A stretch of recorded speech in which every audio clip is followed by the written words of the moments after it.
Welcome to English Voice Room. Today we're getting into the real mechanics of high performance, and not just for business, but really focusing on how this applies to you, the person who's trying to learn something new, master a skill, or just rewire how you approach your own growth. It's a great topic because we're not talking about, surface level tips and tricks that you forget in a week. We're looking at a foundational blueprint, a framework that really successful people use to get not just speed, but lasting clarity and focus. It's about building an operating system for your life. I like that, an operating system, because we're looking at these core principles that separate the person who feels busy but stuck from the person who's actually building a system that works. So our goal today is to really break down these 7 principles into things you can actually use to turn that vague idea of, say, I want to be fluent, into a real concrete path. Exactly. It's about moving from just a dream to an actual system. And this really requires us to change 2 things. First, how we react to the world around us, and second, how we use our time. It all starts at the very beginning with taking ownership. Okay, let's start there. The first core principle, which is kind of the foundation for everything else, is about choosing action over reaction. We're talking about being proactive. Proactivity. It's really the decision to own your life. It means you choose your response, your behavior, instead of just letting circumstances or other people push you around. You can't control everything that happens to you, but you are 100% responsible for how you respond. Right. And I think the hardest part for a lot of people is even recognizing that they're stuck in a reactive mindset. That little voice in your head is so convincing, Yeah. It says things like, oh, I can't learn because I'm just too tired after work, or I'd love to practice, but I just don't have a partner to speak with. That's the trap. That is the classic reactive trap. When you're in that mode, you're essentially giving away your power. You're becoming a victim of your circumstances. It's all those if-only statements. If only I had more time. If only my boss wasn't so demanding. Exactly. The proactive mindset flips that entire script. It moves the focus from all those external excuses to your own internal power. It asks, okay, what can I do right now with what I actually have? I love that shift. It's moving from waiting to actually creating. And if Yeah. you break down the word, right, pro means forward and active is about doing. So it's literally just always finding a way to move forward by taking a step, any step. And this gets into a really key concept, which is understanding your circle of influence versus your circle of concern. Yeah, let's unpack that, because that's more than just try harder. It is. So your circle of concern is everything that worries you. Politics, the weather, what your competition is doing, your neighbor's dog barking. Things you think about but have zero control over. Precisely. And reactive people spend almost all of their energy there. In that big circle of concern, they just complain about the wind and the waves. Which is just exhausting, right? Yeah. Because complaining doesn't actually change anything. Right. Now, your circle of influence, that's much smaller. It's the things you can directly control. Your attitude, how much sleep you get, the 5 new words you practice today, the promises you keep to yourself. Proactive people put their energy there. Okay. And what's amazing is when you do that, when you focus on what you can control, your circle of influence actually starts to grow. It pushes the boundaries outward. So if I focus on my 20 minutes of study every morning, which is in my influence, I stop worrying so much about whether I'll pass that exam in 6 months, which is kind of in my concern. Exactly. Your daily action builds real momentum, and that reduces the anxiety about the future you can't control. It builds self-trust. And this is so important because it just demolishes the confidence myth. Confidence myth, what's that? Most people believe they need to feel confident before they start something hard, before they try to speak a new language, for example. But confidence doesn't come first. It's the result of taking action. Oh, that's a huge reframing. So you don't wait for confidence to magically show up. You have to build it brick by brick by just proving to yourself you can do small things. Let's use an example. We had a language student, Mia. She was classic reactive. She was completely stuck on the idea that she couldn't practice because, quote, no one would talk to her. That's a really common and painful place to be for a learner. You feel so dependent on other people. Totally. But then she decided to be proactive. She shifted her focus to her circle of influence. And her turning point was this tiny, simple thing that was 100% in her control. She decided to record her own voice for 1 minute every morning. 1 minute. And she wasn't sending it to anyone. Nope. Just for herself. She'd just talk about simple stuff. What she ate for breakfast, her plans for the day. But the act of doing it forced her brain to build sentences in real time. So she was measuring the effort, not the outcome. Exactly right. And after just a week of hearing her own voice, she noticed she was hesitating less. Her pronunciation was a bit smoother. After a month of keeping that promise to herself 30 times, her confidence was so much higher that she finally felt ready to join an online speaking group. And she was joining from a place of strength, not desperation. Yes, she had already proven to herself that she could do it. The external validation she got later was just a bonus. That's the captain analogy right there. The captain analogy. Yeah. You can't control the wind or the waves. That's just life. But you can always control the sails and the rudder, your direction, your reaction. That's it. Proactivity is making sure your hand is on that rudder, pointed forward. When you act first, opportunities eventually come to you. When you wait, nothing changes. And if you are enjoying our discussion on building these powerful behavioral frameworks, please subscribe to get all of our new ones. We want to keep bringing you these conversations that help you optimize your time and your personal effectiveness. Okay, so we've established we have to be proactive. We have to grab the steering wheel. But a captain can be proactive all day and still get lost if they don't have a map. And that leads perfectly into core principle 2. Begin with the end in mind. Yes, this is the mental creation part. If proactivity is taking responsibility to move, this principle is making sure you know where you're moving to. The idea is that everything is created twice, first in your mind, then in reality. You have to see the goal clearly before you can build a path to it. We tend to jump right to the doing, don't we? Without spending enough time on that mental blueprint. Think about building a house. The construction crew doesn't just show up and start nailing boards together. The architect spends months on detailed blueprints. You decide on the destination first, Paris, a promotion, fluency, before you pick the route or the car. The biggest mistake I see here, especially with learners, is the trap of ambiguity. People say things like, I want to get better at my job, or I want to learn Spanish. But they're fatally flawed because they have no detail. It's like telling a cab driver, just take me somewhere. Exactly. You can't chart a course to somewhere. The destination has to be specific and vivid so it can guide your daily actions. This means you have to ask yourself some powerful questions. Why specifically do you want this? Let's give some examples. What's the difference between ambiguous and specific? Okay. Ambiguous is, I want to learn German. Specific is, I will pass the B2 German exam by November so I can apply for that job in Berlin. Or ambiguous, I want to be healthier. Right. Specific would be, I'm going to walk 10,000 steps 4 days a week, and my goal is to run a 5K without stopping by the end of summer. That specificity is so powerful because Yeah. each of those specific goals dictates a completely different daily plan, a different road. It changes everything. If your end in mind is to speak fluently with tourists, then spending all your time reading dense academic texts is the wrong road. Your daily actions need to be listening and speaking.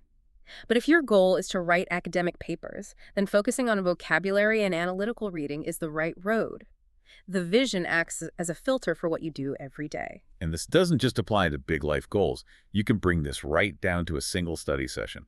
Before I start my 30 minutes, I should define the end. Yes, absolutely. Before you even open the book, ask yourself, what is the concrete result of this next half hour? Is it using 10 new words in a sentence? Is it understanding the main point of a podcast? That small goal gives you a sense of completion, a small win. And that feeling of success is the fuel that keeps you going, right? It's the key psychological loop. That's why we suggest creating a personal vision. Just write down a few clear present tense I can statements, like, I can talk about my profession in French for 5 minutes without notes, or I can understand 80% of my favorite Spanish podcast. It's a map. It stops you from feeling lost when things get hard. If you know the end goal is that 5-minute presentation, you can break it down. Exactly. When your direction is that clear, you stop wasting time. You're not just studying, you're intentionally building that future self, one concrete step at a time. Which sets us up perfectly for execution. We have the ownership, we have the destination. Now we have to manage the actual time and energy. This brings us to section 2 and core principle 3. Put first things first. Right. This is the third habit. It's about mastering self-management, doing what truly matters before everything else. It's so easy to say first things first, but actually doing it every day. That's the hard part for most people. The core problem is that feeling of being incredibly busy but not actually productive. Our time gets hijacked by all these small, noisy things, and the big important goals just sit there. So we have to get really clear on the difference between urgent and important. Urgent things demand your attention now. They're the notifications, the phone calls, the emails. They make a lot of noise, but they often have nothing to do with your real goals. And the important things. Important things are the ones that actually move you toward that destination you defined. They build your future, they create real progress, but they usually don't have loud notifications attached. A social media notification is a perfect example. The phone lights up, it feels incredibly urgent. But scrolling through a feed contributes zero to your goal of passing that language exam, that quiet, 10-minute focused study session. That's important. It takes discipline to choose the quiet, important thing over the noisy, urgent thing. This is where that famous jar analogy comes in. Yeah. It's so good at explaining this. It's a perfect visual. Imagine your day is an empty jar. You have big stones, your important tasks. You have pebbles, less important routines. And you have sandals, the urgent but unimportant stuff. If you pour the sand in first, the endless scrolling, the constant news checking, researching the perfect app for the 10th time. The jar looks full. It looks full, but there's no room left for the big stones, the things that actually matter. So for a learner, what is the sand? What are those common time wasters? Oh, the top ones are usually, one, what I call hyper-research, spending all your study time planning to study instead of actually studying. In there. 2, being a slave to your inbox and notifications. And 3, just nonstop news consumption. It feels important, but you have zero influence over it. And the big stones are the real growth activities. The focused practice, reviewing what you learned yesterday, getting enough sleep. And here's the key insight, and this is a game changer for a lot of people. The goal is not to prioritize what's on your schedule. The goal is to schedule your priorities. You don't wait for free time. You make an unbreakable appointment for your big stones first. Okay, but I have to challenge that a little. That sounds great in theory, but what about real life? If your parent, a sick kid is urgent, a crisis at work is urgent, those feel like big stones too. That's an excellent and crucial point. This isn't about ignoring genuine crises. A sick child is absolutely important and urgent. The framework accounts for that. It's a quadrant 1 activity. So where does the system usually break down for people? The breakdown happens in the other quadrants. The goal is to spend as much time as possible in quadrant 2. Important, but not urgent. That's where you plan, where you learn, where you build relationships, where you prevent problems. The most effective people live there. They minimize time spent in quadrant 3, which is urgent, but not important. The sand. So it's about shifting your energy from the unimportant noise to the important proactive work, even when life throws urgent things at you. Exactly. A practical way to do this is with morning planning. Just ask yourself, what's the one big stone that, if I do it today, will move me closer to my goal? And then do that one thing first, before you check your email, before you turn on the news. Protect that big stone by putting it in the jar first. That protects your momentum for the whole day. Even if the rest of the day goes off the rails, you know you've done the most important thing. Right. And this leads to some advanced techniques to protect that focus, like using a timer. A short burst of, say, 20 minutes of completely uninterrupted work is so much more powerful than an hour of distracted study. There's the Pomodoro technique, which is really popular for beating procrastination. How does that fit in? Pomodoro is fantastic for this. It's basically working in focused 25-minute sprints, then taking a mandatory 5-minute break. After 4 of those, you take a longer break. It makes big tasks feel less intimidating and prevents that burnout from trying to focus for hours on end. It breaks that inertia, yeah. Another simple one is the 2-minute rule. If a task takes 2 minutes or less, just do it immediately. Don't let it clog up your mind. It all comes down to discipline, doesn't it? But not in a harsh way. Not at all. Discipline is just choosing your direction over distraction. It's doing what you planned, even when you don't feel like it. And finally, that critical rule for momentum. Don't miss 2 days in a row. That's the one. Everyone messes up. Life happens. But that rule prevents one bad day from turning into a week of doing nothing. It keeps the engine running. Okay, so we've covered the individual, stuff ownership, vision, time management. Now let's shift to how we interact with others to get even bigger results. This is section 3, starting with core principle 4. Think win-win. This is a huge mental shift. It's about moving away from that win-lose mentality. The idea that for me to win, you have to lose. That creates so much stress and comparison. Oh, comparison is the absolute worst in a learning environment. You see someone else improving faster, and it feels like they've somehow stolen a piece of the success that was available. Exactly. Win-win thinking says success is not a limited resource. Your friend becoming fluent doesn't take anything away from you. In fact, it can help you. The emotional benefit is huge. Instead of jealousy, you see someone else's success as proof that it's possible. If they can do it, so can I. That's the abundance mindset. Yeah. Now, win-win doesn't mean you're a pushover. It's about balance. It's about clearly and respectfully stating your own needs while also respecting the needs of the other person. Can you give an example, like in a study partnership where people want different things? Sure. Let's say your study partner, Alex, always wants to talk about philosophy because he's good at it. But you really need to practice technical vocabulary for a job interview. If you just go along with it, you lose. That's lose-win. If you criticize him, he loses. That's win-lose. So what does the win-win approach sound like? You'd say something like, Alex, I love our philosophy chats. But for our next couple of sessions, I really need to drill these technical terms for my interview. How about we spend the first half on my stuff and the second half on a topic you choose? That way, we both get what we need. That's it. It's about collaboration, not competition. And that respect is the perfect lead-in to the next principle, which is about deep listening. Principle 5, seek first to understand, then to be understood.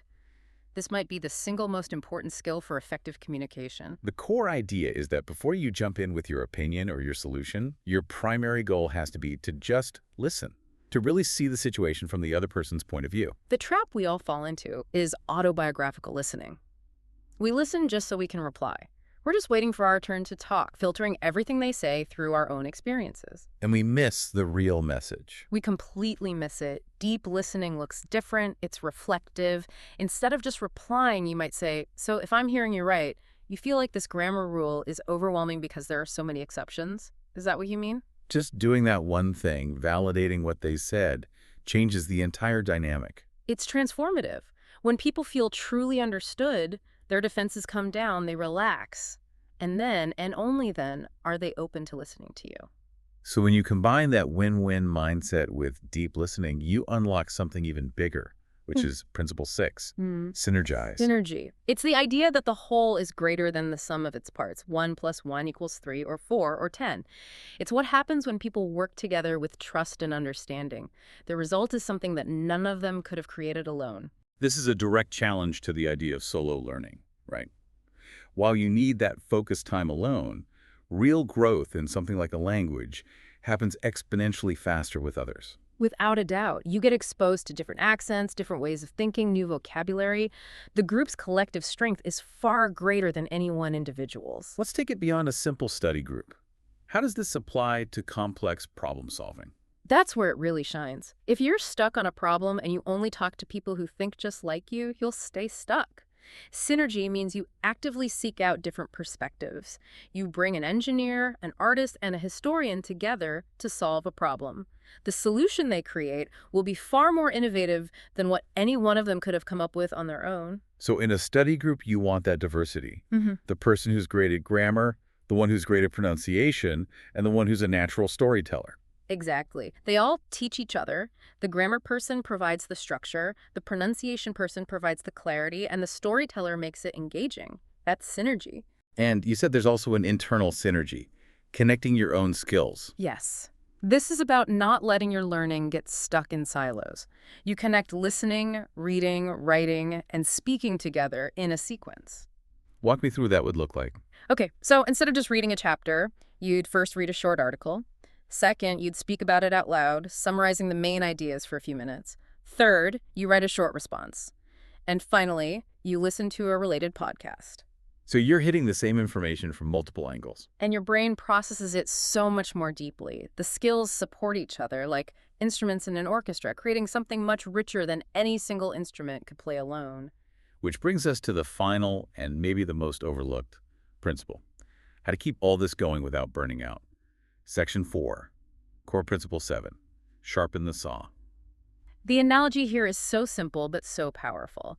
It's the story of the woodcutter who is working so hard to cut down a tree that he refuses to take 10 minutes to sharpen his dull saw. He ends up working harder and slower and getting more and more frustrated. And the learning trap is the same. Just studying constantly, pushing and pushing with no rest, it leads straight to burnout. The saw gets dull. Sharpening the saw is about intentional renewal. It's balancing the hard work with self-care in 4 key areas. Rest isn't a reward you get when you're done. It's a necessary part of the process. Let's break down those 4 areas. The first is the body. Your body is the engine. If the engine is sputtering, learning is almost impossible. This is about sleep, which is critical for memory, nutrition, and movement. Taking a walk is not being lazy, it's essential maintenance for your brain. Okay, second, the mind. This is about staying curious, reading things outside of your main topic, solving puzzles, learning something totally new. It keeps your brain fresh and engaged. Third, the heart. Our emotions and relationships. A calm heart learns faster than an anxious one. This means connecting with positive people, sharing your struggles and wins with friends. Good relationships are a buffer against stress. And finally, a key part of sharpening the mental saw is review. Yes, absolutely critical. In the rush for new information, we forget to review what we've already learned. But reviewing is what strengthens those neural pathways and makes the knowledge stick. Now, all this sounds great, but we have to talk about resistance. The moments when you fall off track. This is where the idea of a turning point comes in. A turning point is that moment you consciously decide to stop an old negative pattern. You draw a line in the sand. It doesn't have to be some big dramatic event. It can be a quiet, firm, internal decision.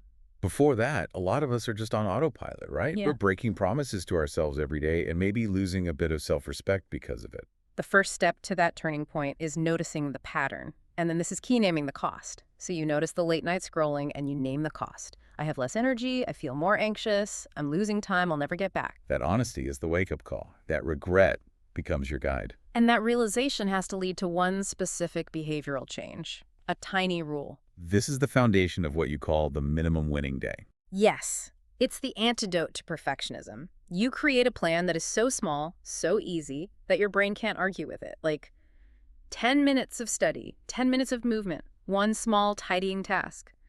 The goal isn't the amount of work. It's to keep a promise to yourself, especially on a bad day.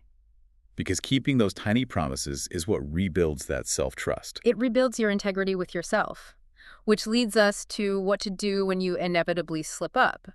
Because you will. Slipping up is human.